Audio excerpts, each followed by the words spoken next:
এখন 2 কাপ দুধ, 2 কাপ দুধ দিতে হবে, 2 কাপ আমুল দুধ,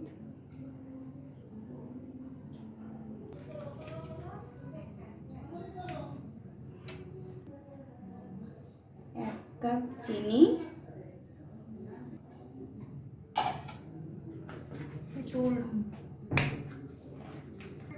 1 টেবিল স্পুন কর্নফ্লাওয়ার।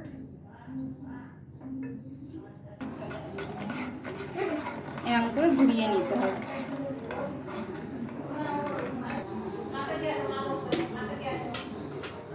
কেশর দিয়ে দিতে হবে, কেশর দিয়ে দিতে হবে।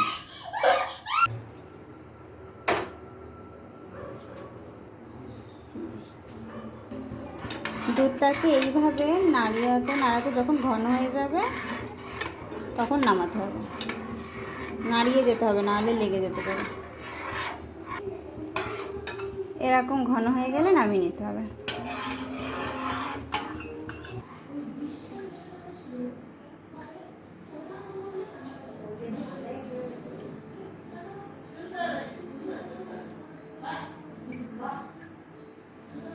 আমটা আপনারা স্লাইস করে কেটে নিতেই পারেন, এটা খুবই নরম পেকে গেছে, সেই জন্য আমরা ওরকমভাবে নিয়ে নিচ্ছি।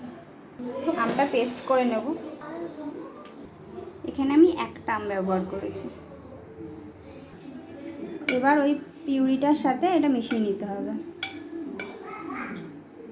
দিয়ে আমি মিক্সি করে নেবো আর একবার।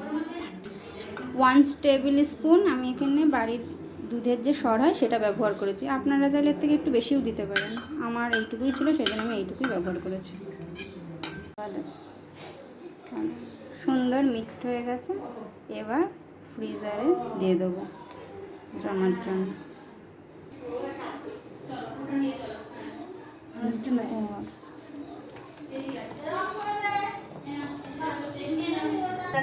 এবার ফ্রিজারে রেখে দিতে হবে।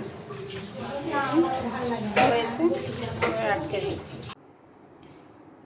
এরকম ফ্রিজ থেকে বের করতে হবে, এরকম সেমি সেট করে।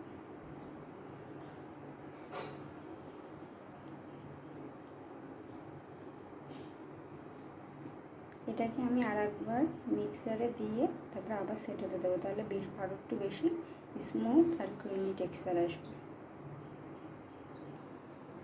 মিক্সারে দিচ্ছি, এরকম স্মুথ টেক্সচার আসলে হয়ে গেছে, এর দিয়ে বেশি করা যাবে না, তাহলে পাতলা হয়ে যাবে।